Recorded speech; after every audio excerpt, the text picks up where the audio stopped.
thanks to the Beardsley Society and to its members, and many thanks to all of you for being here to help celebrate Beardsley's birthday.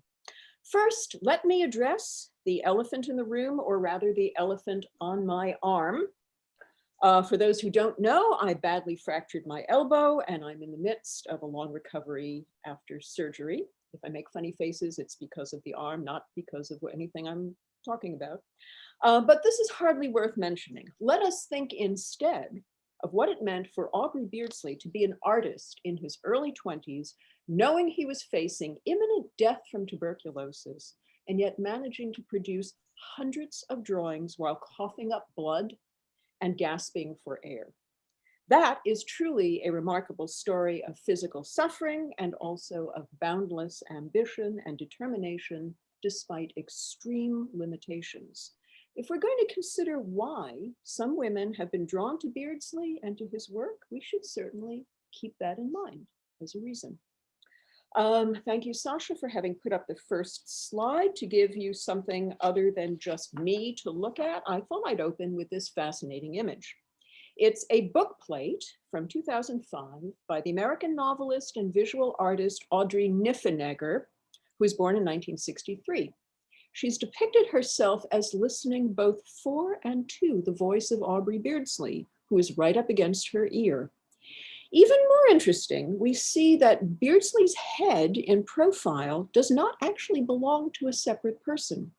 It is instead connected to the line that she is drawing with her pen on a sheet of paper. In other words, Beardsley is telling her what to do, but the Beardsley who is directing her is a figure that she herself has brought into being.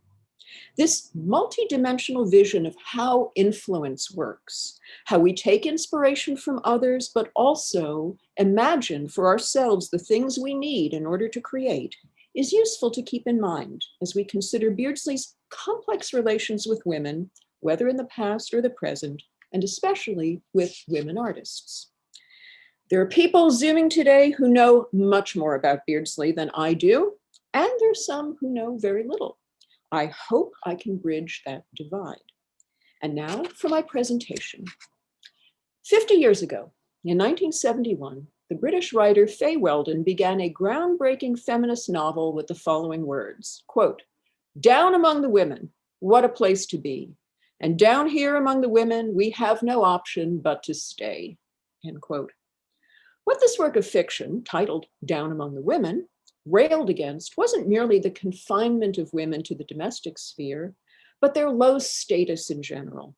The fact that to be identified as a woman was, in a hierarchical world, to be placed at the bottom. It's something of a cliche to say that if you want to denigrate or dismiss the importance of anything, from fashion to food to needlework to childcare, for instance, the quickest means to do so is to feminize it, to associate it with women. We can argue about whether that still applies today, but there's no denying that it was true in the 1890s. To bring an idea or development down among the women was to render it laughable, and if it had any potential to be socially challenging, less of a threat.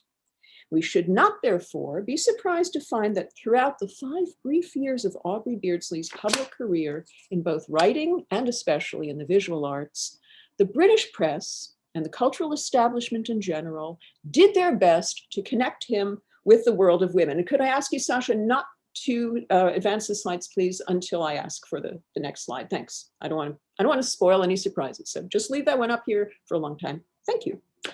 The degree to which he actually did deserve a place there, down among the women, and still does, is what I'd like to explore today. This involves 2 issues. One is whether, apart from the fact that Beardsley created in his artworks representations of women that were seen as daring, unconventional, and distinctly modern, he was an ally in real life to women contemporaries or involved in their struggles.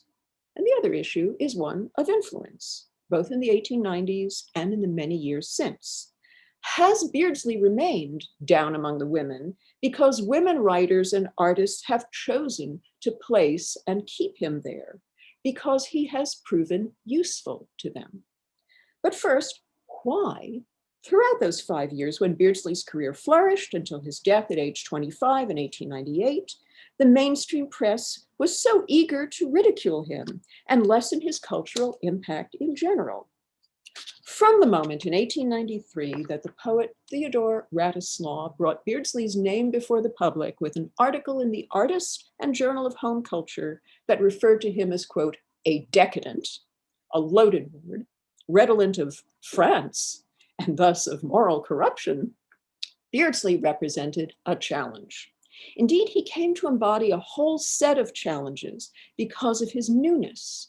Newness in terms of visual matters, including distribution in his mass-produced posters, prints, illustrations. Newness in how his drawings deployed areas of stark black and white. How he deliberately unbalanced his compositions. How he worked with flat planes and lack of perspective. How he filled spaces with decorative elements. How his backgrounds and foregrounds merged and melded. How he gave human figures, grotesque imaginary creatures, and inanimate objects equal importance, and often made them indistinguishable from one another. How he rendered the natural world unnatural, and vice versa. But most of all, it was his rejection of any conventions or proprieties when it came to matters of sexuality and bodies that shocked and threatened many viewers, as well as his refusal to see those norms as anything but a joke, not to be taken seriously. And perhaps even worse, his art did not respect the rules around gender as something binary and rigid. In Victorian terms, the Beardsley woman who populated his images was hardly recognizable as a woman at all, let alone as a lady. It was therefore through his images of women that many journalists and caricaturists of the 1890s mocked him. These were low-hanging targets, and the lampoons were likely to resonate with large segments of the conservative middle-class British public. British audiences were already dismayed by the appearance, literally and figuratively, of the so-called new woman, women writers and activists demanding political rights and personal liberties, walking unchaperoned in the streets and riding bicycles, enrolling at universities, entering the professions, or calling for reform of divorce laws. They could easily be made to laugh at, I'm sorry, whoops, missed something here. It was easy to laugh at Beardsley if his representations of women could be linked to these other improper, unsettling phenomena. Phew, that's what I wanted to say. Thank you. New women were constant objects of satirical attack in the press. So too was Aubrey Beardsley, especially through his visualizations of women, which were so often untraditional, to put it mildly. Let's look at an example. May I have the next slide, please? Great, thank you. This was Beardsley's widely reproduced poster for 2 plays. Beardsley used an image of a woman to advertise them, a woman who looks slyly off to the side, who is unbonneted and apparently uncorseted, whose hair is loose and down, whose neckline is wide and revealing, who is certainly not dressed to appear in public, but who is on public display nonetheless, protected by nothing but an immodestly transparent polka dot curtain. Next slide, please. And here is the response. A month later, in the periodical Funny Folks. If you can't read the caption of this visual lampoon, it says below, quote, "The Avenue Theater young lady seeing spots, a sure sign of liver complaint, with apologies to Mr. Aubrey Beardsley," end quote. As you can see, the dissolute figure here no longer looks so young and most definitely not like a lady. Next slide, please. Here we have Beardsley's drawing Comedy Ballet of Marionettes number 3, which was reproduced in the Yellow Book in July 1894. Please notice that young woman with the knowing smile in her too revealing, shoulder-bearing and ankle-bearing black dress. Next slide, please. This was Beardsley's title page design for Keynotes, the volume of short stories originally issued in 1893 by Elkin Matthews and John Lane. This shows a later printing after the co-publishers had gone their separate ways. The stories themselves, written by Mary Chavalita Dunn using the pseudonym George Edgerton, created a sensation. And as outrageous expressions of women's, quote, wildness and love of freedom, sexual and otherwise. But so did this title page, with a Pierrot figure in the foreground holding a pole that goes right up the skirt of the woman marionette, whose own hand is poised at her genitalia. Next slide, please. This is both a caricature of Beardsley himself and a lampoon of his art, done in 1895 by the artist Starr Wood, using elements from both of those images, from the Yellow Book and from Keynotes. It appeared in another comic paper called The Pick-Me-Up, which was known for having fun at the expense of the new woman. And it's no accident that this drawing was printed below a rather nasty little poem directed at a new woman for refusing to make herself charming to men while supposedly imitating them. The conceit in this drawing is that one of Beardsley's own models, a woman wearing that low-cut black dress from the comedy ballet, now cut even lower to expose the top of her breasts, and with some kind of mechanical device going up her skirt, is creating a portrait of Beardsley, while a little Pierrot points to her leg, which seems to be a table leg. Next slide, please. Not even Beardsley's death in 1898 stopped the mockery of the Beardsley woman. Oliver Herford, the British-born illustrator and comic writer who spent most of his career in New York, produced this humorous alphabet book for adults, not children, in 1899. Next slide, please. This is his rhyming couplet for the letter B. Beardsley's name is absent, yet there is a very Art Nouveau border around the poem. Next slide, please. Sarah Bernhardt, of course, was meant to star in Oscar Wilde's French play Salome in London, until the Lord Chamberlain's office banned any public performance of it because of its biblical subject.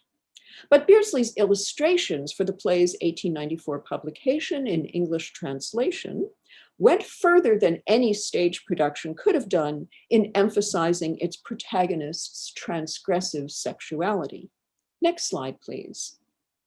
So we have Oliver Herford taking a posthumous pot shot at Beardsley by way of his dancer figure with her swirling veils in the form of a Bernhardt Salome who is, so to speak, unable to get a rise out of her male audience, which looks B for bored. Of course, not all the ridicule directed at Beardsley not all the ridicule directed at how Beardsley drew women came from his fellow artists, or indeed only from men. You might be familiar with the name of E. Nesbit, who was herself a New Woman and Yellow Book contributor, and later an immensely successful author of fiction for children. Her 1895 volume of poetry, A Pomander of Verse, published by John Lane, contained a comic poem titled The Last Ditch. There, the woman speaker complains to her male lover that she has styled herself in accord with his changing enthusiasms for one artist's work after another, but that she has finally reached her limit. Quote, "And now, at last, you sue in vain, for here a life's submission ends. Not even for you will I grow plain as Aubrey Beardsley's lady friends." End quote. Obviously, the phrase lady friends, which I should add Nesbit places within quotation marks, is meant to refer ironically to the imaginary and supposedly ugly women in Beardsley's posters, prints, and illustrations. But it introduces a related and interesting subject, the extent to which Beardsley was ever down among the women who were his contemporaries in his personal life. When it comes to friendships, the record is scant. One of his biographers, Ian Fletcher, put it this way, quote, Beardsley's sister Mabel, I'm not quoting yet, Beardsley's sister Mabel, who was first a teacher and later a stage performer, was, Now I'm quoting from Ian Fletcher, quote, "the only woman aside from his mother with whom there is any record of his being emotionally involved," end quote. Matthew Sturgis, in his biography, has documented Beardsley's friendship with the satirist and novelist Ada Leverson. But I don't mean to sound disrespectful in saying this. Leverson was friends with just about everyone in the gay male and decadent circles in which Beardsley moved, and there's nothing to suggest she was closer to Beardsley than, let's say, to Oscar Wilde. Our best guide to how Beardsley interacted with women is probably the New Woman author and Yellow Book contributor Netta Sirrett, who taught at the same school as his sister and who knew him through Mabel. She would later base a character on him in her 1915 novel, The Victorians, a young man, quote, "with a thick crop of smooth, carefully arranged, dark auburn hair, a graceful figure, and delicate, long-fingered hands that he moved in an affected but rather charming gesture." In her 1939 memoir, The Sheltering Tree, Sirrett would also describe her visits in the early 1890s to the Beardsleys' house, where she was conscious of his, quote, "shyness," though also of his, quote, "kindness," especially when he took the trouble to write to one of Sirrett's younger sisters, who was enrolled in art school, advising her, quote, "not to stay too long at the school, but to go her own way as he had done," end quote. But when it comes to any signs of Beardsley's greater personal involvement in the issues of the day that concerned women, the evidence is lacking. Next slide, please. Yes, he drew images of women reading, but not of them studying or working in offices or even teaching, despite his sister Mabel's example. His version of a scene of reading was a wholly decorative and leisured one, in which the subject's hat received as much attention as the book. Next slide, please.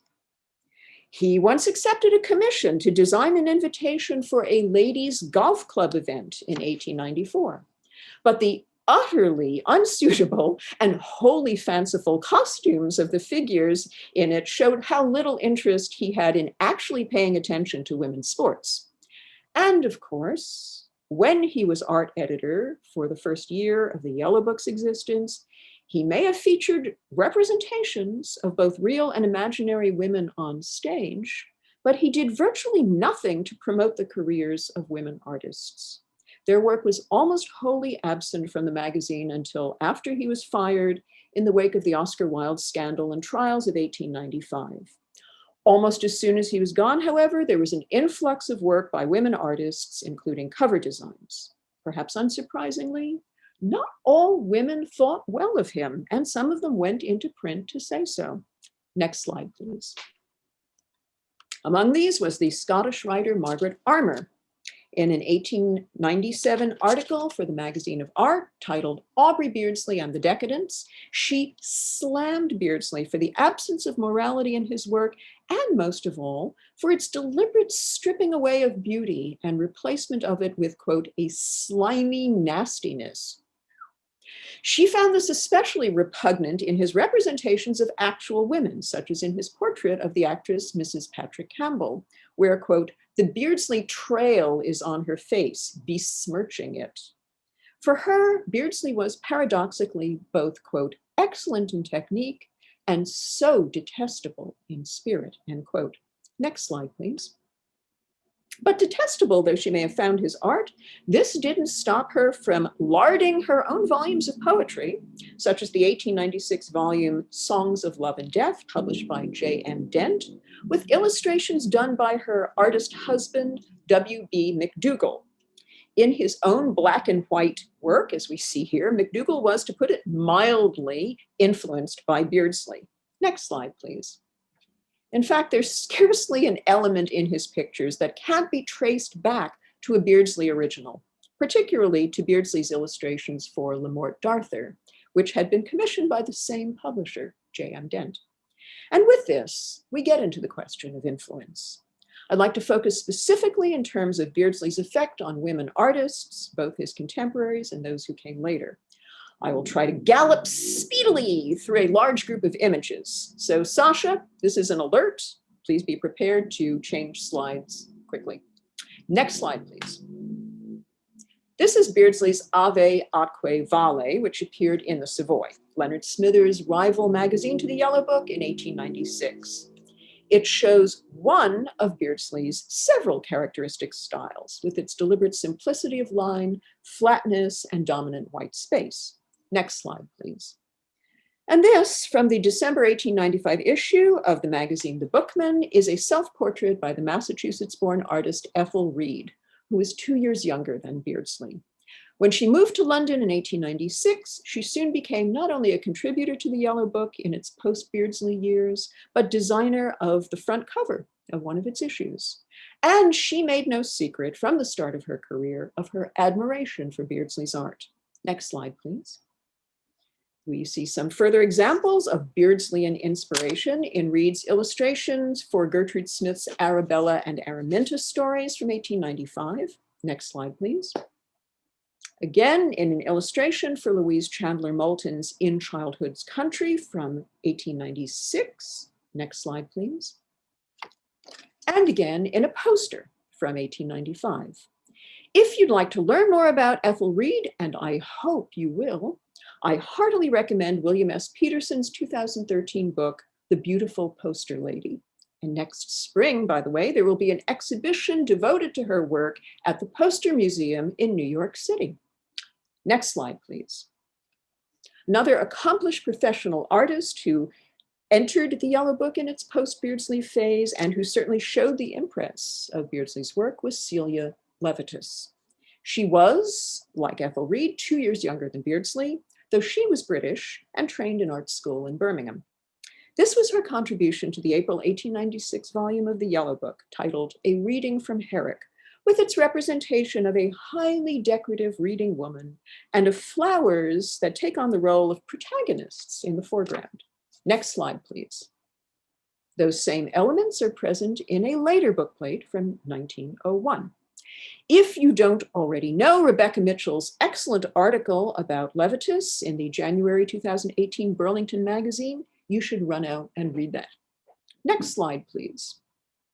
Elements of Beardsleyan style and composition made their way into the work of women contemporaries in other visual media too, in photography, for instance. Reversing the trajectory of Ethel Reed, Zayda Ben Yusuf, who was 3 years older than Beardsley, was born in London, but came to the US in 1895, settling in New York and eventually opening her own photography studio. We see her here in a 1901 self-portrait. Next slide, please.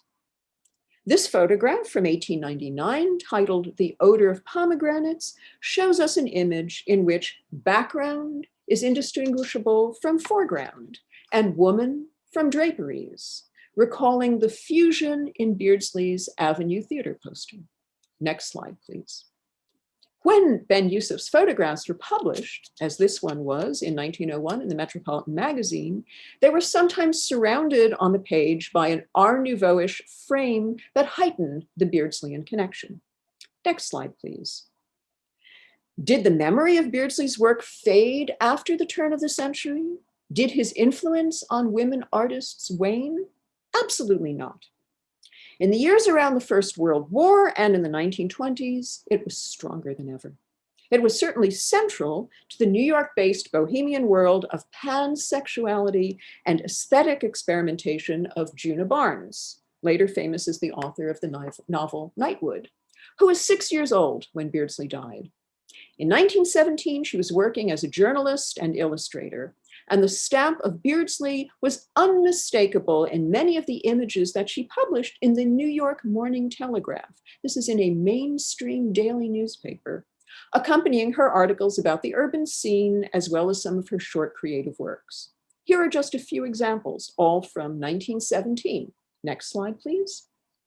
This is Barnes's illustration for her play, The Death of Life. Next slide, please. Her illustration for another of her plays. Next slide, please. Her illustration for an article about New York tea shops. I don't mean to imply, however, that Beardsley was only important to women artists, or that his innovations in composition, in execution, and in visual wit were kept alive solely by them.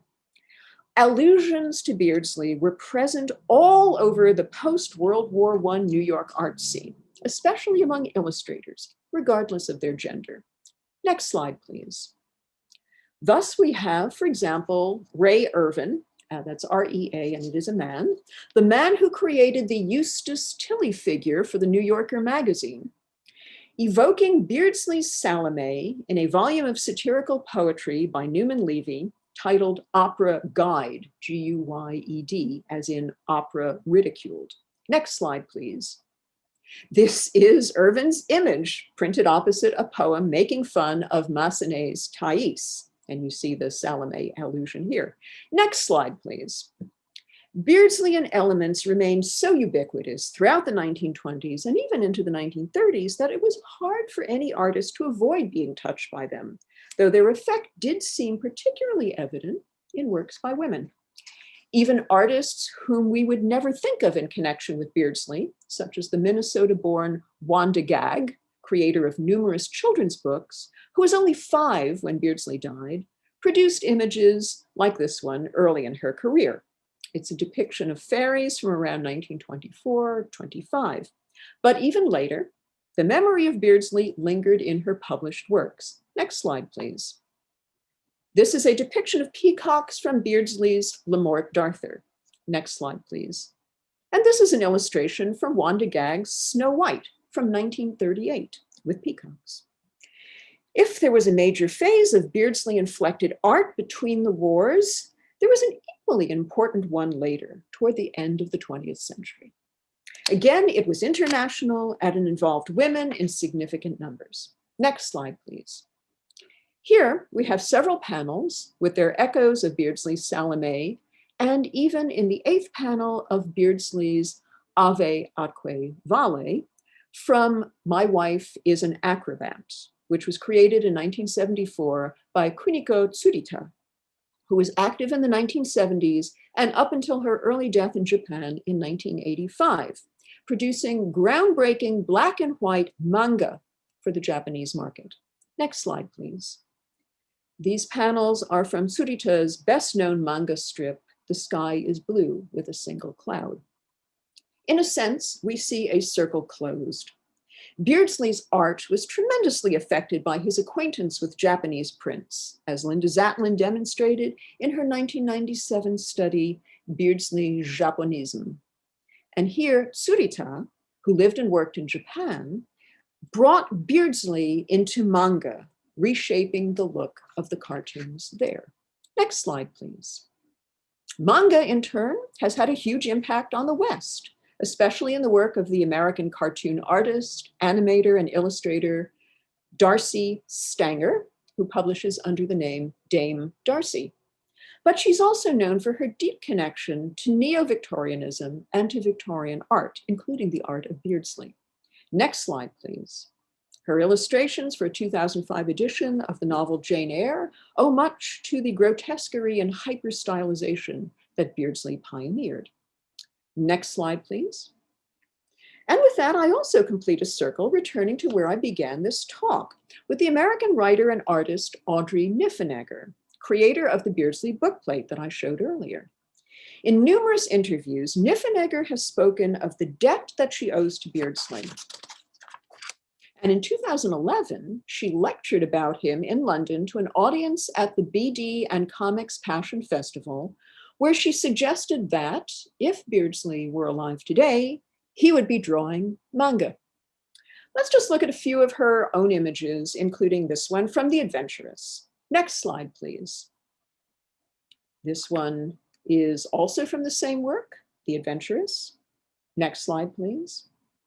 In 1894, in Vera Historia, Beardsley depicted the disturbing outline of an embryo. You see it up there. Next slide, please. Equally monstrous was his image of a newborn baby. Next slide, please. Embryos and creepy Beardsleyan babies haunt Audrey Niffenegger's art, as in Vanitas from 1989. Next slide, please. And they are also present in her 2005 graphic novel, The Three Incestuous Sisters. So If we consider just this small sampling of women artists, Reed, Levitas, Ben-Yusuf, Barnes, Gag, Tsurita, Darcy, and Niffenegger, we can say quite confidently that over the past roughly 125 years, Beardsley has been down there with them. Why?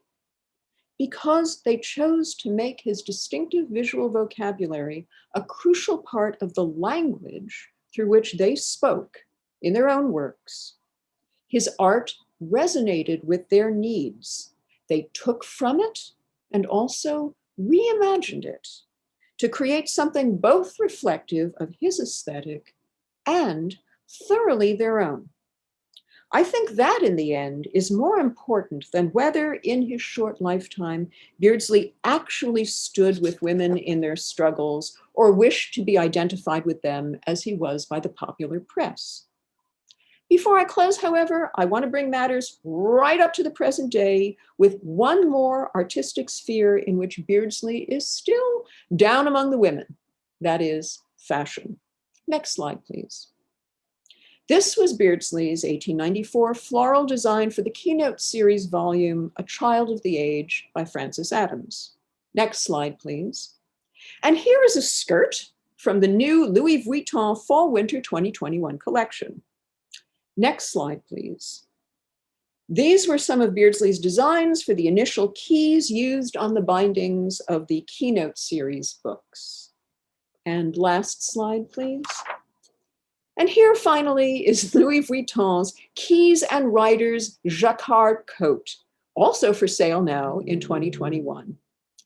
I'm sorry that it's a Jacquard coat though, rather than one lined with goose feathers, so that today Beardsley could truly be down among the women. I'm sorry, but thank you. Thank you for listening to me.